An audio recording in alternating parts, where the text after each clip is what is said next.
If you don't know who Elon Musk is, then you must be living under a rock, because he is by far one of the most revolutionary men of our time. He's the guy who made Tesla. He's the guy who made SpaceX. He's the guy who plans to send people to Mars, and he's also the richest person in modern history.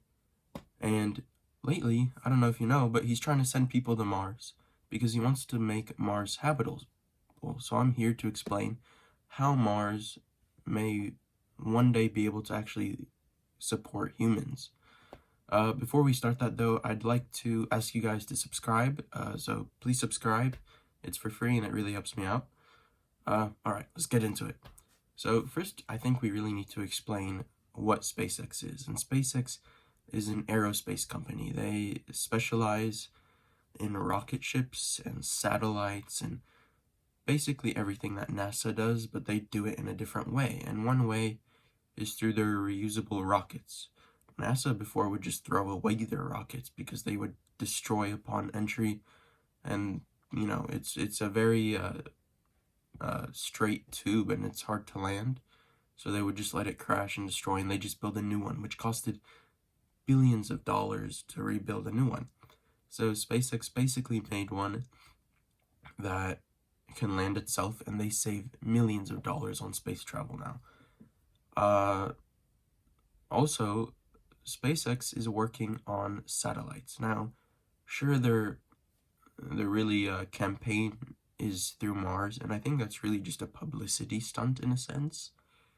You know, to get people to be like, wow, this company is different. But their main source of income, many reporters say, is from their new revolutionary satellite internet, which will eventually give you internet all over the world, no matter where, because they've constantly got satellites running the Earth. Now, it hasn't come out yet, but there is a new Tesla phone that's supposed to be coming that will be using this technology, which will supposedly make SpaceX worth billions and billions and billions. But moving on to the Mars theory, first we need to get through why people think it can be habitable. Yes, I just did a sound effect, and guess what? Nobody knows I'm doing YouTube, and I need your help to get to 100,000 subscribers to try and tell my parents, because if you don't know, I still live with my parents, and nobody knows that I'm doing YouTube. So I really need your help to subscribe. I want to tell them once I get a big number so that I can continue doing it. Thank you. Don't forget to subscribe. So the reason why people think it could be habitable, or the reason why they're pushing for it, is because they believe that one day Earth will reach its maximum capacity, or will be used in such a way that it can't support life anymore through either pollution or just human waste or forest degradation, anything. And they think that Mars may be the best solution to create something that is there in case we need it, sort of, you know, if the Earth is really in peril and we need another place to populate so that the human race doesn't go extinct. And they believe that it can be populated because of something called the polar ice caps. Now, what this is really just frozen water. It's ice that's formed at the polar ice caps, and they believe that one time, at one point, billions of years ago, Mars was a habitable planet, that it had not necessarily life, but it had water, which could make it habitable, per se. And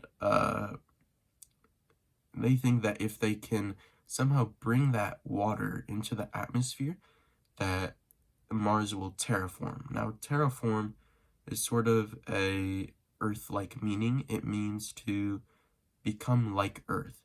So they think that by doing this, they can create water, which then allows them to plant life on it, like trees, bushes, and stuff like that. And eventually, over maybe a couple hundred years, turn it into a self-sustaining planet. Now, there are many issues with getting to Mars. Not necessarily the theory, but getting to Mars is a problem. One, because it takes 8 months to get there, going at over 17,000 miles per hour. So you have to find someone willing to spend 8 months in a rocket. Second is the effects it has on your body. So one of the main issues with space travel, even astronauts who only spend like a year in space or so, is their bones become weaker because there's no gravity. So here on Earth, we have something that's pushing us down. So we're constantly using our force, our energy to stay up, so we get stronger over time, eventually by doing basically nothing. But in space, you don't have that, so you need to be very athletic, you have to have set exercise times, and sometimes you can come down with slight disabilities because you're not used to walking or anything like that. So that's posed as a problem because the people they're wanting to send are normal people. They're not like these big time athletes or anything like that. And they need to find a way to keep them healthy. And so what they've proposed is something called a gravity ship. It's basically where you can make artificial gravity to mimic the gravity on Earth. Now what it is basically 3 spaceships tied together, and they sort of spin in this way that constantly puts a force on the people so that they can be experiencing gravity. And that's just the traveling part. The hard part is figuring out how to make Mars terraform. And so Elon Musk has went on, countless interviews and TV hosts and all that stuff. And he has one time said that the best way, or one of the fastest ways he can think of, is sending atomic bombs to the polar ice caps to explode them and send the water into the air and, let it terraform. But the problem is that if you do this, you, number one, will completely change the geography of Mars. It will be completely different. So we don't know what consequences that could bring. Additionally, there's not enough atomic bombs in existence to do what he wants to do. There's also the controversial and ethical side of using atomic bombs, especially with what happened in World War II.